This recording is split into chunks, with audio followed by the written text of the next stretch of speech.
ایک حدیث میں آتا ہے، حضرت انس سے روایت ہے، انہوں نے کہا کہ رسول اللہ صلی اللہ علیہ وسلم نے فرمایا اس گھڑی کی علامتوں میں سے یہ ہے کہ علم اٹھا لیا جائے گا اور جہالت مستحکم ہو جائے گی اور شراب پی جائے گی اور زنا کثرت سے ہوگا۔ بس یہ جو زمانے کی باتوں کے بارے میں پیش گوئی ہے، یہی کچھ آج کل نظر میں آ رہا ہے، لیکن خوف خدا پھر بھی نہیں۔ بس احمدیوں نے جہاں اپنے آپ کو ان بےہودگیوں سے بچانا ہے، وہاں جیسا کہ میں نے کہا دوسروں کو بھی بچانے کی کوشش کرنی ہے۔ اللہ تعالیٰ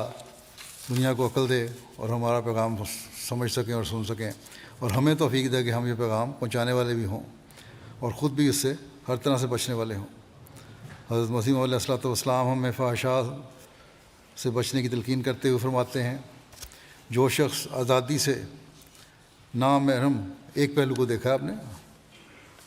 جو عام آج کل ہے، آزادی سے نامحرم عورتوں کو دیکھتا رہے گا،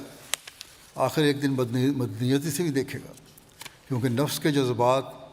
ہر ایک طبیعت کے ساتھ لگے ہوئے ہیں، اور تجربہ بلند آواز سے بلکہ چیخیں مار کر ہمیں بتلا رہا ہے